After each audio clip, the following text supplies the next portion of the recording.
함께 보실 말씀 빌립보서 4장 6절 7절 두 절 말씀입니다. 우리 빌립보서 4장 6절 7절 말씀 우리 한 목소리로 읽겠습니다. 시작. 아무것도 염려하지 말고 다만 모든 일에 기도와 간구로 너희 구할 것을 감사함으로 하나님께 아뢰라. 그리하면 모든 지각에 뛰어난 하나님의 평강이 그리스도 예수 안에서 너희 마음과 생각을 지키시리라. 아멘. 오늘 빌립보서 4장 6절 7절 말씀을 보시면 기도의 응답은 마음의 평안함이라는 것을 알 수 있습니다.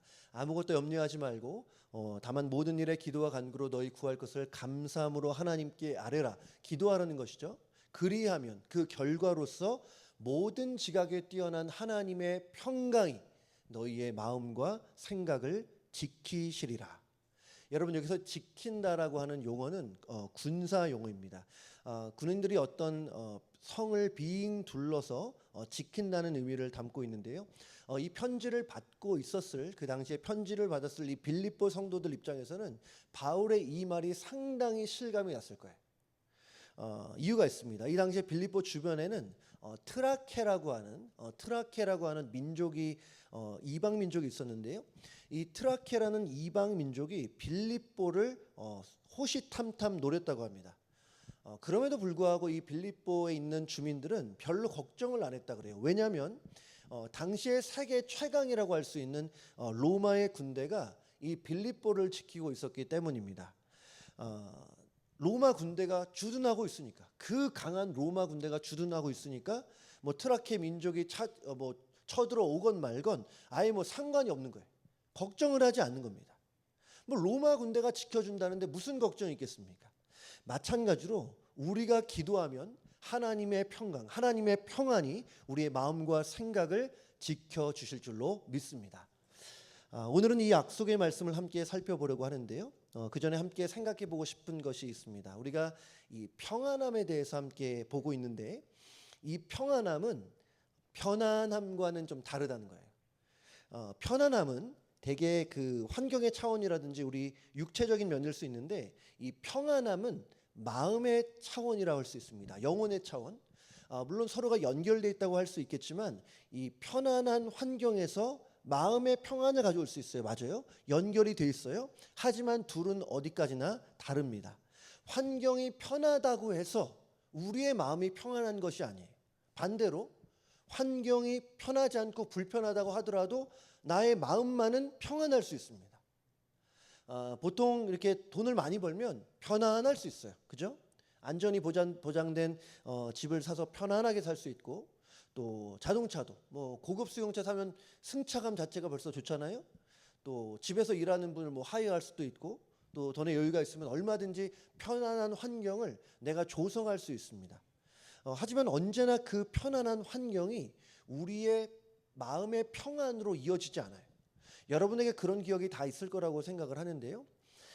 환경은 열악하지만 마음은 평안했던 때, 이전과 비교해서 환경이 너무나 열악했는데, 너무나 나아졌는데 정말 나도 모르게 마음의 평안이 없는 그런 경우가 있을 수 있습니다. 제가 이 말씀을 준비하면서 한 심리학자의 글이 생각이 났는데요. 참 공감이 돼서 다시 한번 찾아봤습니다. 돈으로 살 수 없는 것들이 많다. 물질은 살 수 있지만 마음은 돈으로 살 수 없다. 돈으로 집을 살 수 있지만 행복한 가정은 살 수 없다. 돈으로 좋은 침대는 살 수 있지만 단잠은 살 수 없다. 돈으로 시계를 살 수는 있지만 시간은 살 수 없다. 돈으로 책을 살 수는 있지만 지식은 살 수는 없다. 돈으로 음식을 살 수 있지만 입맛을 살 수는 없다. 돈으로 지위를 살 수는 있을지 몰라도 명예는 살 수 없다. 돈으로 약을 살 수는 있지만 건강을 살 수는 없다. 돈으로 보험을 들 수 있지만 안전을 살 수는 없다. 저는 개인적으로 공감이 됐습니다. 돈으로 살 수 있는 것도 많이 있지만 사지 못하는 것도 많이 있다는 거예요. 여러분, 우리는 이 사실을 잊지 말아야 됩니다. 물론 돈은 중요한 수단이 맞습니다. 돈이 없고 모자르면 삶에서 많은 것들이 제약이 되는 것은 사실이에요. 하고 싶지만 돈이 없어서 못하는 일, 자녀든 누구든 도와주고 싶지만 돈이 없어서 그렇게 못하는 일들이 있습니다. 하지만 돈이 중요하다는 이 생각이 돈이면 전부다라는 생각까지 이어져서는 안 된다는 것이죠.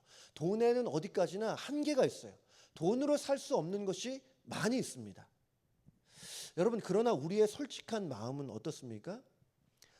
여러분은 돈으로 살 수 있는 편안함을 갖고 싶으십니까? 아니면 마음의 평안을 갖고 싶으십니까?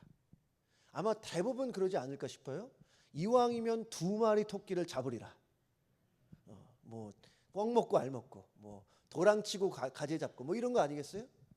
돈으로 살 수 있는 편안함도 갖고 싶고 마음의 평안함도 얻고 싶습니다. 그게 문제도 아니고 둘 다 가질 수 있으면 더 좋겠죠. 우리 다 그러지 않겠습니까? 다만 무엇이 중요한 가치인지를 우리는 생각해야 돼요. 성경에서 진정으로 중요하게 생각하는 가치는 무엇인지, 하나님이 우리 각자에게 구체적으로 약속하신 것은 무엇인지에 대한 인식은 우리가 분명히 있어야 한다고 생각을 합니다. 먼저 김동호 목사님은 이 평안과 편안을 이렇게까지 말하고 있습니다. 평안과 편안, 둘 중에 무엇이 진짜 복인가? 평안이 진짜고 편안이 짝퉁이다. 사탄은 편안으로 평안을 속이지만 평안과 평안은 엄연히 다르다. 편안한 것도 복이라고 할 수 있다. 그러나 궁극적인 복이 될 수는 없다. 저는 마지막 말이 참 공감이 되더라고요. 편안한 것도 복이지만 그것 자체로 궁극적인 복이 아니라는 거예요. 편안함도 필요하지만 평안함이 없는 편안함은 진정한 복이 아니라는 것이죠. 세상은 우리에게 편안함이 중요하다고 계속해서 말하고 있습니다. 아니, 편안함만 중요한 것처럼 은연중에 강조하고 있어요. 그래서 우리의 삶을 편안하게 하는 집이라든지 자동차나 가전제품이나 여러 가지 물건들을 사라. 그러면 행복한 것이고 그러면 성공한 것이다 라고 광고를 합니다.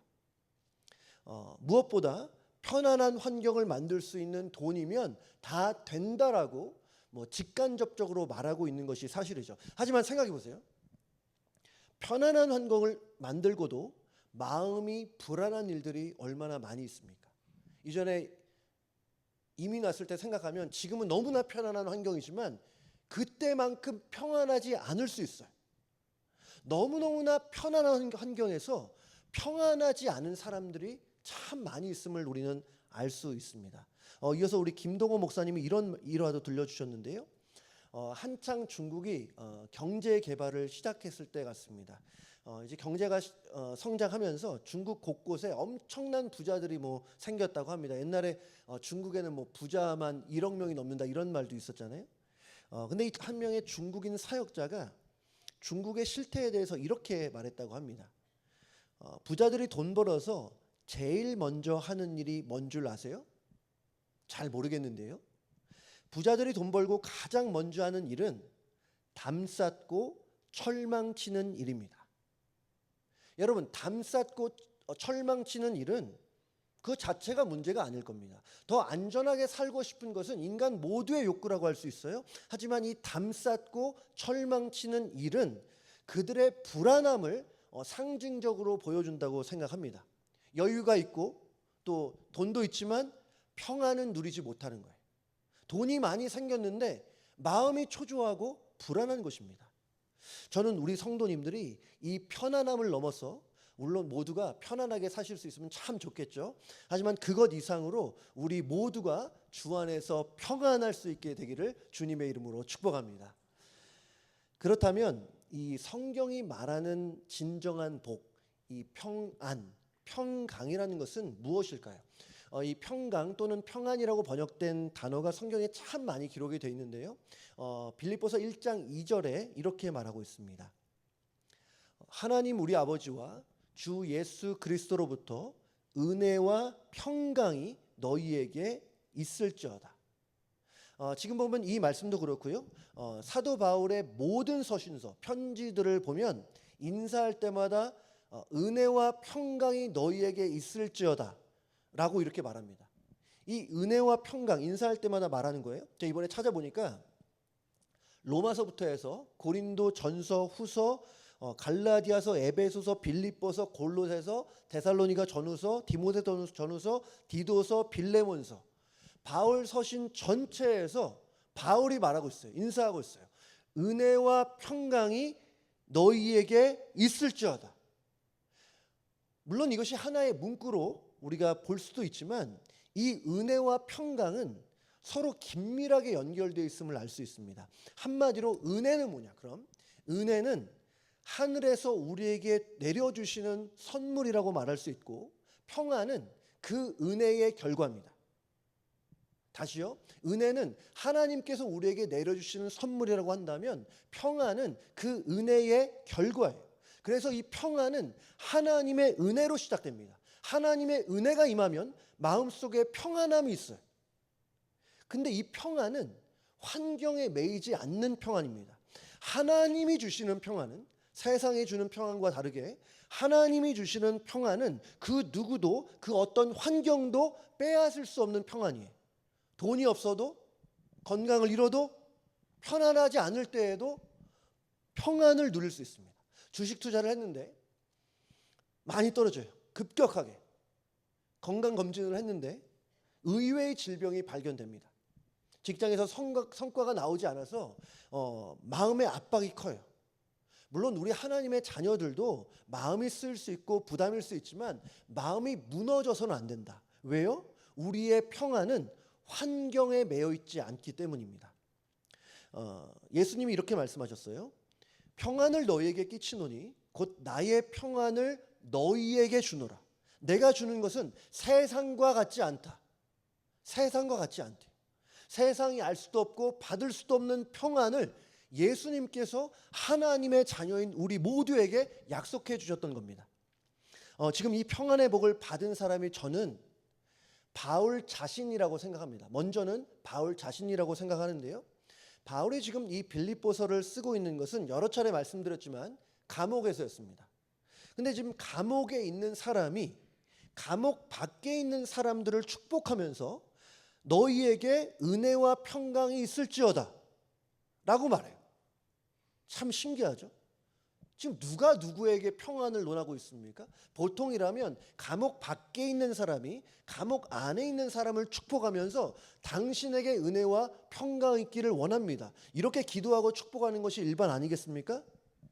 여러분, 감옥이라는 것은 가보지 않아서 우리 잘 모를 수 있지만 우리 알잖아요. 감옥이라는 것은 은혜라든지 평강이라든지 기쁨, 환희, 행복 이런 것과는 거리가 먼 곳입니다. 오히려 감옥과 어울리는 단어는 슬픔이고 절망, 아픔, 고통, 눈물, 답답함, 좌절, 절망, 염려, 두려움 이런 거 아니겠어요? 확실한 것은 감옥은 편안한 곳이 아니라는 것입니다. 근데 그런 곳에서 이 사도 바울이 평안함에 대해서 말하고 있잖아요. 평안을 말할 수 있는 것은 그 평안을 말하는 바울 자신이 평안하기 때문이에요. 편안한 환경은 아니었지만 평안함이 있었기 때문에 바울은 너희에게 은혜와 평강이 있을지어다 이렇게 말할 수 있었던 것이죠. 여기서 우리가 얻을 수 있는 교훈은 평안의 이유는 은혜지 환경이 아니라는 것입니다. 하나님이 주시는 평안은 환경에 좌우되지 않아요. 환경이 조금 어려워지면 평안함을 잃어버린 것이 아닙니다. 요한복음 16장 33절 말씀 우리 같이 읽어볼게요. 시작. 이것을 너희에게 이르는 것은 너희로 내 안에서 평안을 누리게 하려 함이라. 세상에서는 너희가 환난을 당하나 담대하라. 내가 세상을 이기었노라. 지금 예수님께서 평안을 누리게 하려 함이라 말씀하시면서 현실은 뭐예요? 너희에게 환난이 있을 것이다 라고 말해요. 참 앞뒤가 안 맞지 않습니까? 너희에게 평안이 있을 것이다 라고 말씀하시면서 너희에게 환난이 있을 것이나 라고 아주 대조적으로 말씀하고 있어요. 그러니까 지금 예수님은 너희를 푸른 풀밭과 쉴만한 물가로만 거주하게 하겠다는 약속을 하시면서 평안함을 말씀하신 것이 아닙니다. 사망의 음침한 골짜기를 원치 않더라도 사망의 음침한 골짜기를 다닐 때에도 세상이 너희를 박해할 때에도 너희의 마음이 평안할 수 있다는 것이죠. 하나님이 그런 은혜를 주셔서. 그러면 어떻게 우리가 평안할 수 있을까요? 평안함은 은혜로부터 임한다고 했습니다. 은혜의 결과라고 말씀드렸어요. 또 방금 예수님의 말씀을 보면 너희로 내 안에서 평안을 누리게 한다고 했어요. 그러면 평안은 예수님이 우리에게 은혜로 주시는 것입니다. 하지만 그 평안함을 우리가 실제로 내 안에서 누리기 위해서는 어떻게 해야 하는가? 저는 오늘 본문이 그거에 대한 답을 주고 있다고 생각을 합니다. 평안을 얻을 수 있는 방법은 결론부터 말하면 기도하는 거예요. 오늘 6절 말씀에 어떻게 말하냐면 아무것도 염려하지 말고 다만 모든 일에 기도와 간구로 너희 구할 것을 감사함으로 하나님께 아뢰라. 먼저는 뭐라 그래요? 아무것도 염려하지 말래요. 그리고 나서 기도에 관련된 용어가 벌써 3번이나 나옵니다. 모든 일에 기도 또한 간구를 하라 그러고 너희 구할 것을 감사함으로 하나님께 아뢰라 라고 말하고 있어요. 이 짧은 구절 안에 이 기도와 관련된 말씀이 조금 뉘앙스는 다르지만 기도와 관련된 단어가 3차례나 있다는 것은 기도하라는 거예요. 기도해야 염려가 사라지고 기도해야 하나님의 평강을 경험할 수 있다는 것입니다. 그럼 어떻게 기도해야 됩니까?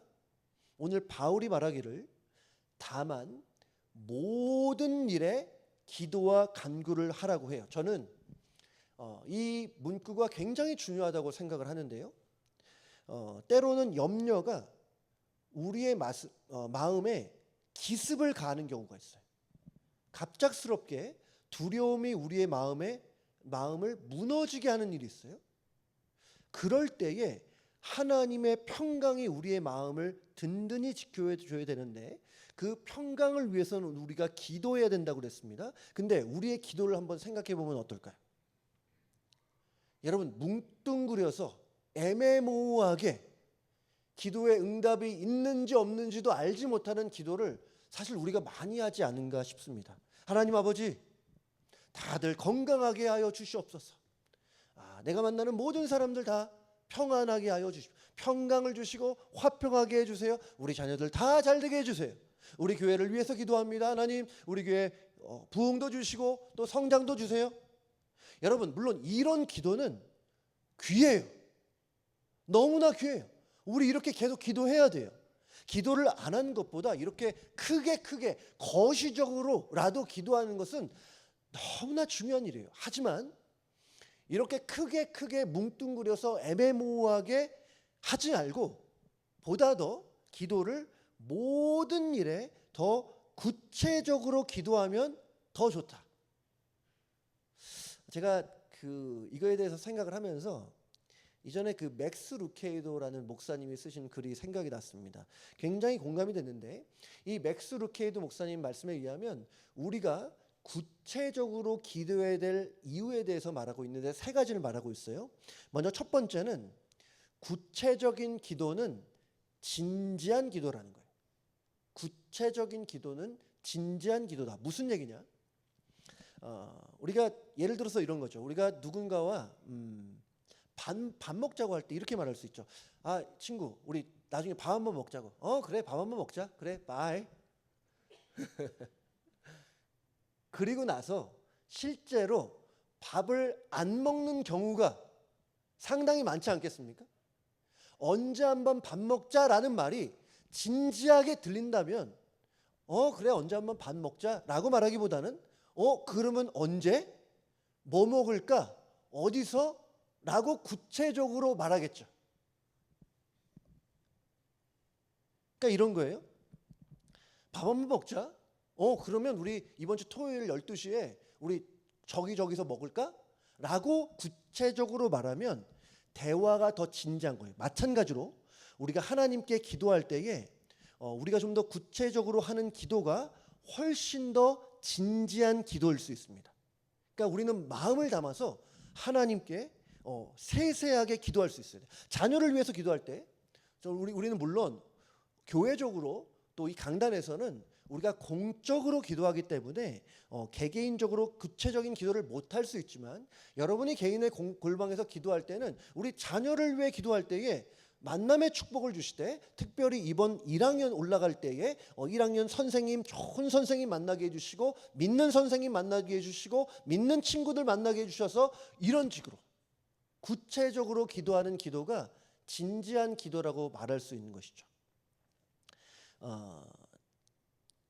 두 번째, 이 맥스 루케이드 목사님에 따르면 구체적인 기도는 하나님이 일하시는 것을 볼 수 있는 기회라고 말합니다.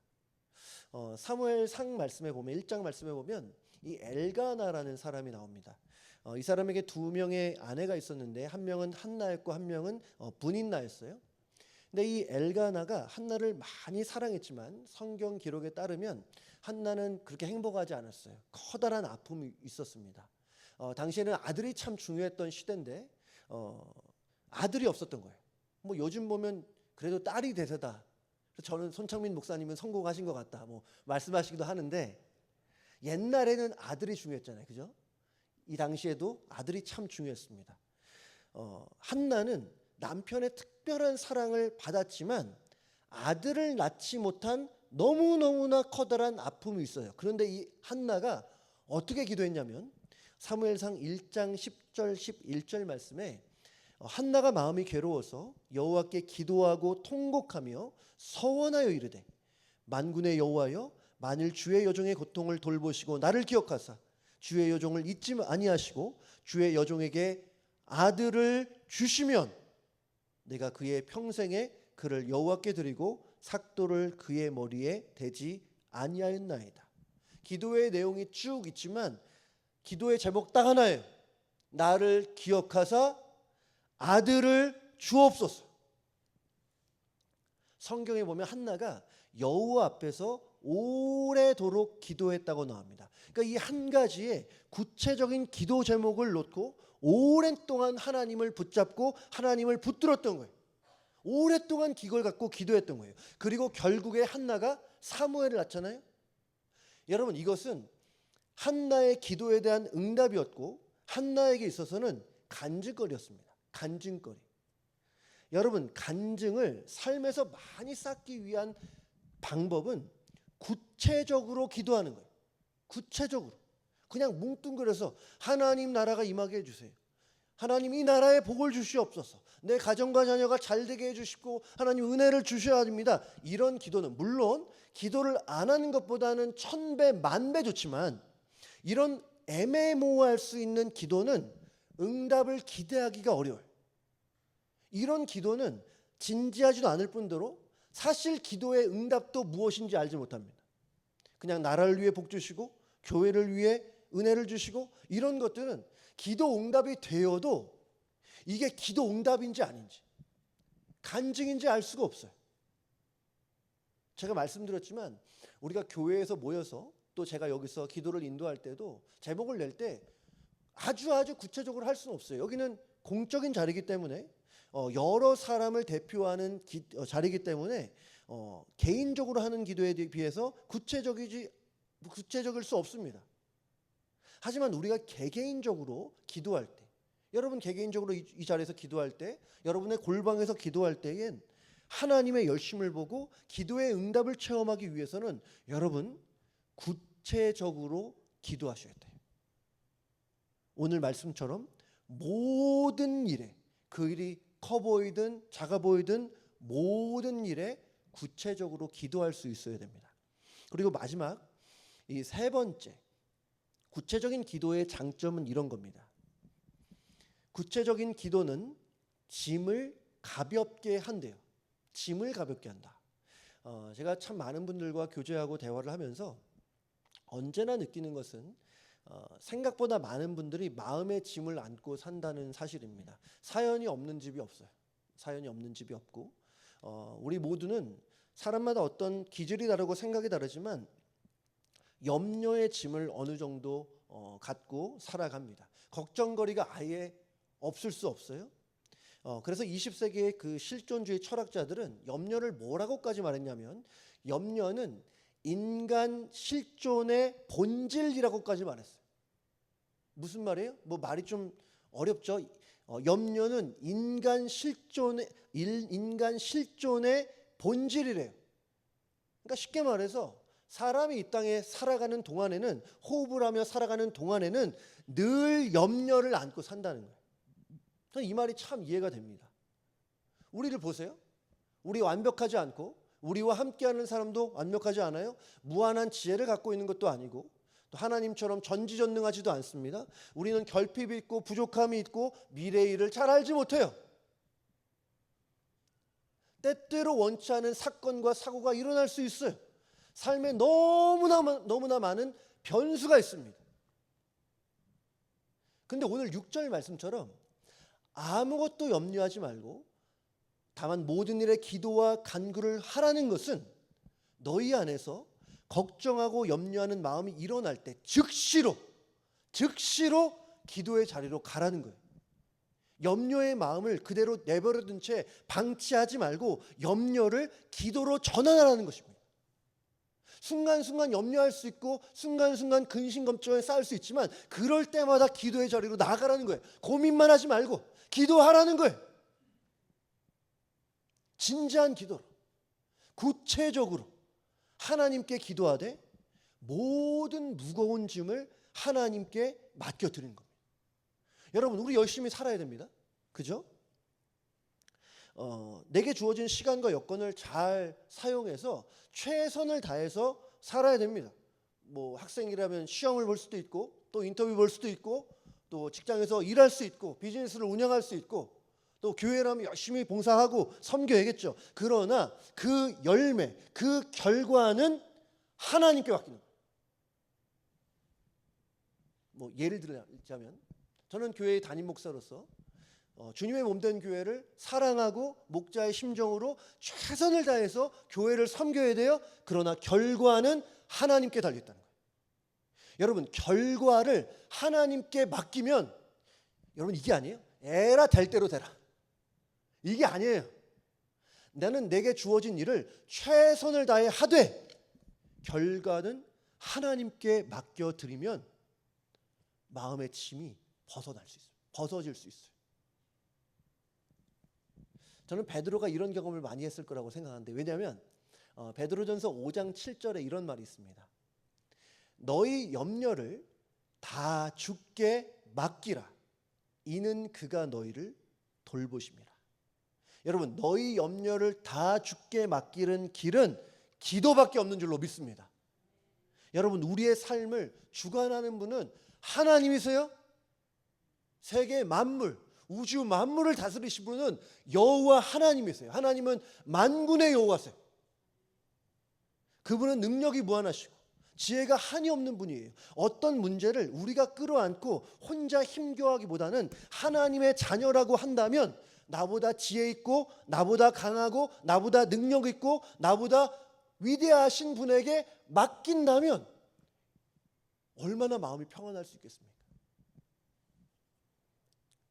10살 된 아이가 예를 들어서 샌디에고까지 가야 돼요. 10살 된 아이에게 자기가 볼 때 최선은 자기가 직접 운전해서 자가용을 몰고 샌디에고까지 가는 것이 아닙니다. 자기는 못하더라도 자기를 위해서 샌디에고까지 운전해 줄 수 있는 부모님께 나의 몸을 맡기는 거예요. 여러분, 기도로 나의 삶을 하나님께 맡겨드릴 때 하나님께서 전능하신 위대하신 지혜가 한이 없으신 하나님께서 여러분의 삶을 책임져 주실 줄로 믿습니다. 필요한 모든 은혜를 여러분에게 채워주실 거예요. 여러분, 이렇게 모든 일에 기도하는 것입니다. 진지한 기도, 구체적으로 모든 것을 하나님 앞에 맡기며 기도할 때에 하나님의 그 약속을 받아 누릴 수 있는 줄로 믿습니다. 여러분, 하나님의 약속은 뭐였어요? 그리하면 모든 지각에 뛰어난 하나님의 평강이 너희의 마음과 생각을 지키시리라. 여러분 보십시오. 세상의 평강이 아니에요. 우리가 만들어내는 평강이 아닙니다. 하나님의 평강이, 세상이 줄 수 없는 평안입니다. 환경과 여건 따라 얻기도 하고 잃어버리기도 하는 그런 평안이에요. 하나님의 평강은 여러분 절대 평강인 줄로 믿으시기를 바랍니다. 예수님께서 말씀하셨어요. 평안을 너희에게 끼치노니 곧 나의 평안을 너희에게 주노라.